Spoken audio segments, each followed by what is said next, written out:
भक्ताच्या ठाई त्याच्या अंतःकरणामध्ये त्याच्या हृदयामध्ये वास्तव्य करून असलेलं त्याचं जे जे आराध्य दैवत आहे त्या आराध्य दैवताच्या रूपामध्ये स्वामींनी त्या भक्ताला दर्शन दिलं आहे. गुरुरेव परकाम गुरुरेव दिगंबरा. श्री स्वामी स्मृत.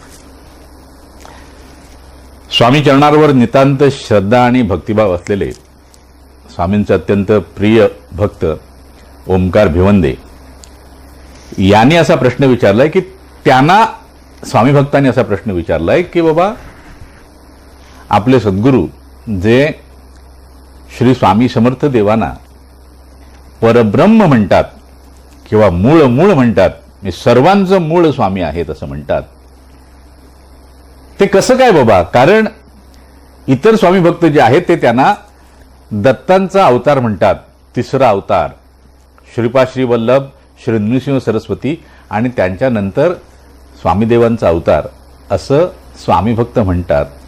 तर मग आपलं मत जे आहे ते असं कसं आहे, कुठल्या आधारावर आपण म्हणताय? श्री स्वामी समर्थ. इथे अत्यंत महत्वाची गोष्ट सांगणं आवश्यक आहे स्वामींच्या कृपेनं. ती म्हणजे प्रत्येकाचा संसार वेगळा आहे. प्रत्येकाचा संसार वेगळा आहे. आता संसार वेगळा आहे म्हणजे प्रत्येकाला जे दृश्य होतं ते प्रत्येकासाठी वेगळं असतं. कारण या संसाराचं मूळ आपण शोधू गेलं तर ते मनामध्ये आणि मनाच्या माध्यमातून अहंकारामध्ये आहे. त्यामुळे काय होतं की जे दृश्य आहे ते पाहून जर आपण बोललो तर प्रत्येकाचं मत वेगळं असू शकतं. कारण प्रत्येकाला दृश्य होणारा संसार जो आहे तो वेगळा आहे, म्हणून म्हटलंय की प्रत्येकाचा संसार वेगळा आहे. होय, मग याचा संबंध इथे स्वामी चरणाशी कसा आहे? आता यामध्ये एक अत्यंत महत्वाची गोष्ट, जिथे दत्त गुरूंचे अवतार श्रीपाद श्री वल्लभ आणि श्री नृसिंह सरस्वती यांचा उल्लेख आलेला आहे. त्यांच्या चरणी मी नतमस्तक होतो आणि अत्यंत विनम्रपणे आणि भक्तियुक्त अंतःकरणाने नमूद करू इच्छितो की श्री स्वामी समर्थ देवांचा जो अवतार सांगितलेला आहे, जे अयोनिज आहेत, ते स्वामीसुत महाराजांनी पिंगळा ज्योतिषींना जेव्हा अक्कलकोटला नेलं आणि त्या पिंगळा ज्योतिषींनी स्वामीदेवांची जन्मकुंडली मांडण्याचा प्रयत्न केला. खरं तर त्यांची जन्मकुंडली असण्याचं कारण नाही, मात्र त्या जन्मकुंडलीला स्वामीदेवांकडून काही प्रमाणात होकार मिळाला आणि त्यानुसार स्वामीदेवांचा प्रकट काळ जो आहे तो इसवी सन 1149 आहे, शके 1071. आणि श्रीपाद श्री वल्लभ आणि श्री नृसिंह सरस्वती यांचा प्रकट काळ जो आहे तो त्यानंतरचा आहे. त्यामुळे पहिली गोष्ट की श्री स्वामीदेव हे श्रीपाद श्री वल्लभ आणि श्री नृसिंह सरस्वती यांच्या नंतरचा दत्तांचा अवतार आहेत, हे इथेच त्याचं निरसन होतं की स्वामीदेव त्या अगोदरपासूनच मानवी देह धारण करून या भूतलावर वावरतायत. महत्वाचं काय आहे की मग त्यांना दत्तावतारी कसं काय म्हटलं जातं? दत्तावतारी कसं काय म्हटलं जातं? तर श्री स्वामीदेवांचे प्रिय भक्त आदरणीय परमपूज्य वामन व वामोरीकर वैद्य यांनी स्वामींचं जे चरित्र लिहिलं आहे, श्री गुरु लीलामृत, त्यामध्ये त्यांनी स्वामींचा उल्लेख दत्तावतारी असा केला आहे. कारण हे वामनबुवा वामोरीकर जे होते, वामनबुवा वामोरीकर हे स्वतः दत्तभक्त होते. ते स्वतः दत्तभक्त होते. आणि या वामनबुवा वामोरीकरांना जी व्याधी होती उदराची, त्या व्याधीने त्रस्त होऊन जेव्हा ते सुरसागरामध्ये आपला देह विसर्जन करायला गेले, त्यावेळेला श्री स्वामीदेव तिथे उपस्थित झाले आणि त्यांना त्या व्याधीतूनही वाचवलं आणि आत्महत्येच्या पातकामधूनही वाचवलं. आणि त्यानंतर हे वामनबुवा स्वामीदेवांचे निस्सीम भक्त झाले. मात्र अगोदर ते दत्तभक्त असल्यामुळे त्यांना असं वाटलं की दत्तगुरूच प्रत्यक्ष माझ्या समोर उभे आहेत आणि त्यांनी ही गोष्ट जगाला सांगितल्याने जगाला हे असंच वाटायला लागलं की हे दत्तावतारी आहेत. श्री स्वामी समर्थ. इथे अत्यंत महत्वाची गोष्ट काय आहे? दत्तगुरु जे आहेत यांनी मुळात आपला अवतार विसर्जित केल्याची कुठेच नोंद नाही. त्यांनी आपला अवतार विसर्जित केल्याची कुठेच नोंद नाही. आणि स्वामीदेव जे आहेत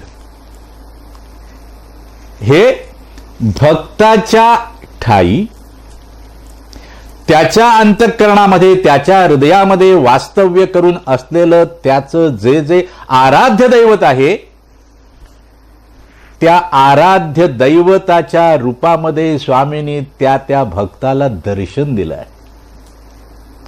त्यामुळे झालं काय, जो दत्तभक्त आहे त्याला स्वामींनी दत्ताच्या रूपात दर्शन दिलं.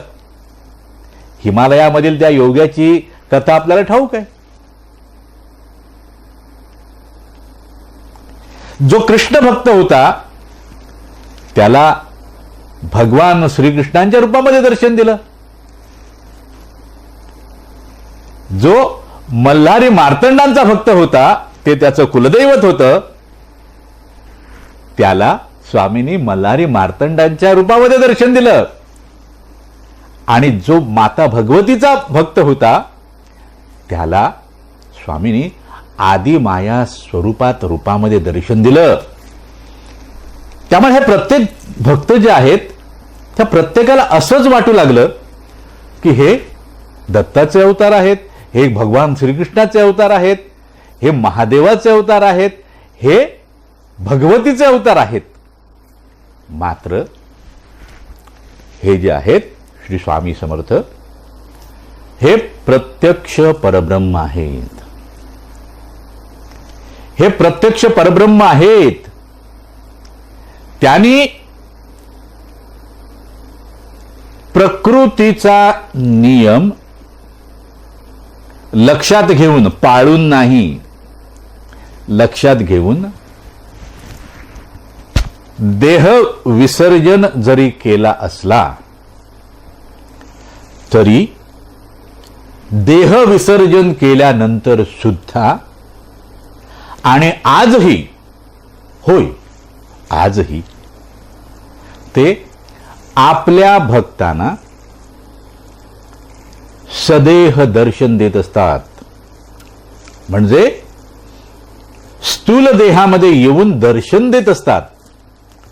आणि स्थूल देहामध्ये येऊन दर्शन देणं हे सर्वसामान्य दैवतांसाठी फार कठीण आहे. एक परब्रह्म आहे किंवा त्रिदेव आहेत, तेच स्थूल देहामध्ये येऊन भक्तासमोर उपस्थित होऊ शकतात, कारण त्यांच्याकडे तसं सामर्थ्य आहे. इथे पुन्हा तो अल्बर्ट आइन्स्टाईनचा सिद्धांतच आहे, E=mc². Energy may be converted into mass and mass may be converted into energy. म्हणजेच जे चैतन्य आहे, जी शक्ती आहे, ते स्थूल देहामध्ये आपल्या समोर उपस्थित होऊ शकतं. आणि त्यानुसार स्वामीदेव आजही श्री स्वामी समर्थ अत्यंत नम्रपणे नमूद करतो त्यांच्या कृपेनं आणि त्यांच्या सामर्थ्यानं, होय, स्वामीदेव आजही आपल्या भक्तांना सदेह रूपात दर्शन देतात. होय, आपल्या मनामध्ये यत्किंचितही शंका असण्याचं काही कारण नाही. शंका असेल तर ते दृश्य होणार नाहीत. निशंक होऊन निर्भय झालात तर ते आपल्याला दृश्य होण्याची शक्यता निर्माण होते. कारण निर्भय झाल्याशिवाय त्या परमात्म्याला काही पाहता येत नाही बाबा. आणि निर्भय होण्यासाठी निशंक व्हायला लागतं. मनामध्ये संशयाचं जर पिशाच्य असेल तर या परमात्म्याचं दर्शन काही घडणार नाही. आणि हे मूळ आहेत, त्यांनी स्वतःच सांगितलंय. मूळ म्हणजे आत्मतत्वाचे हे मूळ जे परमात्म तत्व आहे ते आहेत. आणि ते परमात्म तत्व जे आहेत ते स्वतः ते मूलरहित आहेत. त्यांचं कोणतंच मूल नाही. जेवढी काही मुलं निर्माण झाली आहेत ती त्यांच्यापासूनच निर्माण झालेली आहेत आणि ते स्वतः अमूल आहेत. अमूलम मूलम, ज्याचं कोणतंही मूळ नाही असं हे मूळ आहे. आणि म्हणून ते मूळ आहेत. तेच परमपुरुष आहेत. होय. आणि म्हणून ज्या कुठल्या भक्ताला किंवा ज्या कुठल्या साधकाला परमात्म प्राप्तीची आस आहे, ज्या कुठल्या भक्ताला किंवा ज्या कुठल्या साधकाला परमात्म प्राप्तीची आस आहे, त्याने या श्री स्वामी समर्थ रूपी वटवृक्षाच्या पारंब्याना पकडून झोके घ्यावे. निश्चितपणे परमात्म प्राप्ती होण्याची शक्यता निर्माण होते. आपण म्हणाल निर्माण होते म्हणजे शक्यता का? तर तू झोके घेताना तुझ्या चित्तामध्ये कोणत्या प्रकारचे आवेग निर्माण होतात, वा तुझं चित्त किती शांत निर्मल होतं, यावर परमात्म प्राप्तीची शक्यता अवलंबून असते. म्हणून श्री स्वामीदेव हे स्वतःच परब्रह्म आहेत. ते स्वतःच परमात्मा आहेत. ते स्वतःच सर्व मूलांचं मूल आहेत आणि म्हणून ते अमूल आहेत. त्यांचं कोणतंही मूल नाही. श्री स्वामी समर्थ.